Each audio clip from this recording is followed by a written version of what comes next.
para se manter na liderança, mas eu queria perguntar para você sobre o Pedro, que de fato aconteceu, a sua percepção, a sua análise, e se você conta para o Pedro, com o Pedro do próximo jogo, como é que está essa situação. Obrigado. Bom, óbvio que ia perguntar. O que aconteceu foi que o comportamento e a atitude do Pedro durante a semana foi lamentável. Beirou o ridículo para mim. E, evidentemente, que o Pedro tem os seus problemas pessoais com a diretoria, com o clube, problemas dele. Ele não é de agora que ele vinha treinando mal, vem durante um tempo, só que essa semana ele realmente rompeu, para mim, com um princípio claro que nós temos como comissão e o grupo de jogadores tem, que é a cultura de treino. E para mim, o que ele fez foi uma falta de respeito, a atitude dele nos treinamentos, e não duvidei em nenhum momento de deixá-lo fora da lista de relacionados, porque esse tipo de comportamento pode contagiar, né? Então eu espero que ele recapacite, que ele pense, peça desculpa para os companheiros e volte a ser o Pedro, porque para mim não é só uma falta de respeito com os companheiros, é uma falta de respeito primeiro com ele mesmo. Então, um jogador que tem uma ambição que o Pedro deveria ter, de chegar na seleção brasileira, de jogar outra Copa do Mundo, não pode negociar 1 minuto de treinamento, infelizmente. E essa semana aconteceu. Então, depois, faltou respeito com os torcedores que estão esperando o melhor Pedro, o Pedro de antes da lesão, e nem falar com o clube, né, que paga o salário. Então, basicamente é muito simples. Venho aqui de peito aberto, responder todas as perguntas que vocês queiram sobre esse assunto. Tentei protegê-lo durante muito tempo, mas chega uma hora que ele tem que querer. Tem que partir dele. O Pedro tem que querer mais do que eu não posso querer mais do que ele. E a gente vê no campo a cultura de treino instaurada nesses jogadores, o que eles conseguem correr e conseguem performar, né? O meu olho me diz o que eu vejo no campo, o que eu vejo em cada treinamento, mas temos dados de GPS que dizem que o Pedro é o último em absolutamente tudo durante essa semana. E um jogador que é o último em absolutamente todas as valências físicas, que é alta intensidade, é aceleração, desaceleração, não está pronto para performar. E aí vocês podem botar a culpa no treinador, no modelo, nos companheiros, no Arrascaeta, vocês podem botar a culpa em quem for. Mas a culpa é dele. E ele tem que querer. A hora que ele querer, eu estou esperando de braços abertos, porque eu não posso ir para o mercado comprar um jogador que faça 30 gols, que nem ele. Ele está com a gente, ele não é um problema, ele deveria ser a solução. Repito, tem que querer. E a hora que ele querer, que ele pedir desculpa para os companheiros e voltar a treinar no nível que os companheiros dele estão treinando, com certeza não vai ser um problema. Ele vai estar no campo titular, indiscutível. É isso. Felipe, Raíza Simplício aqui da Gol Brasil e da revista Placar.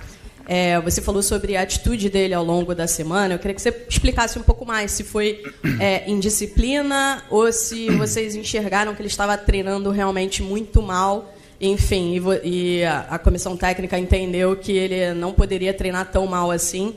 Se ele abandonou o treino, né? A gente teve algumas notícias que disseram que ele teria abandonado o treino. A gente escutou também o lado do pessoal dele que disse que não, que ele avisou ao seu auxiliar que estava sentindo dores e etc. E ao longo, né, dessa última semana teve esse episódio de uma pessoa do alto escalão do futebol do Flamengo que, enfim, você viu os prints, toda aquela situação, você está, obviamente, muito ciente. Se você conversou com ele, o que você sentiu dele depois disso? Bom, primeiro, como eu falei,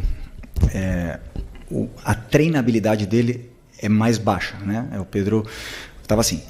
Aconteceram esses vazamentos, esses prints. Eu não tenho absolutamente nada a ver com isso. Eu não quero que o Pedro seja vendido.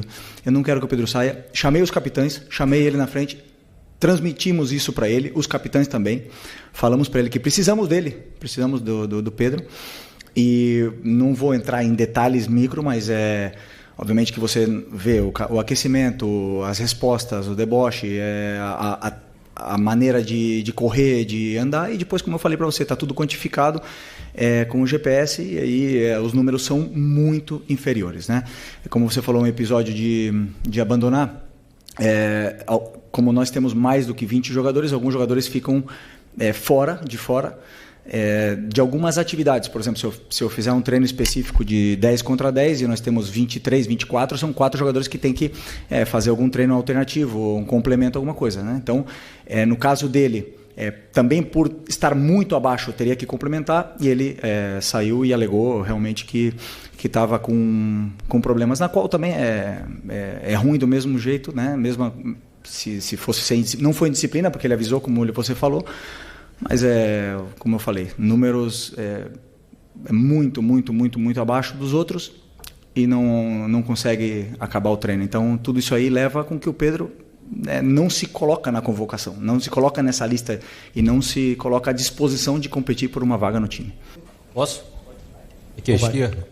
Felipe, eu só queria voltar ainda no tema do Pedro. A gente não teve a oportunidade de ouvi-lo, mas você, como representante e líder dessa equipe, queria entender o porquê desse comportamento dele. Não é a primeira vez que a gente sabe que o Pedro tem algum tipo de problema dentro do elenco, né? Em 2023 teve aquele lamentável episódio envolvendo também o preparador do Sampaoli.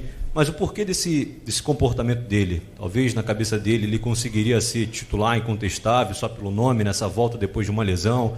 Talvez pela questão de você já ter dito que você conseguiria encaixar o time com a característica do Pedro. Queria entender o porquê desse motivo, já que ele não é nenhum garoto, né, dentro desse elenco do Flamengo e um dos principais nomes dessa equipe. Bom, essa é uma pergunta muito pessoal para ele, né? Por que um profissional que o trabalho dele, e ele é bem pago para isso, é trabalhar e treinar de uma forma profissional, o melhor possível, negocia. Não sei a frustração dele, não sei se é porque não joga, ou eu conversei com ele 3, 4 vezes, ele mesmo reconhece o nível. Aí você pode falar que eu falei do modelo, mas ele jogou 2 jogos titular do Mundial de Clubes, e o Bruno Henrique não jogou, e o Wallacean e o Juninho não jogaram. Por que o Pedro jogou?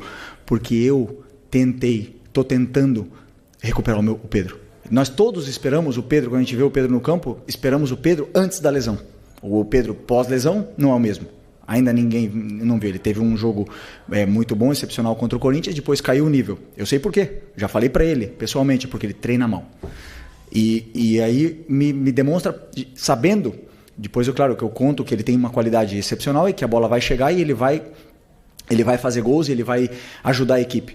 Mas infelizmente não está nesse nível, não está no nível dos companheiros, isso é óbvio. E o que eu espero dele é que ele lute. O que mais? Ele tem que lutar com ele mesmo, ele tem que lutar com a cabeça dele, não comigo, não com os companheiros, não com ninguém. Ele tem que lutar, trabalhar mais que todo mundo, em silêncio. E eu tenho certeza que a hora que ele estiver assim, ele é melhor. Ele é um dos melhores que já jogou uma Copa do Mundo, é um dos melhores que já passaram aqui na história do Flamengo. Agora ninguém vive de passado. Futebol se conquista diariamente. Luiz Araújo é prova disso, Alan é prova disso.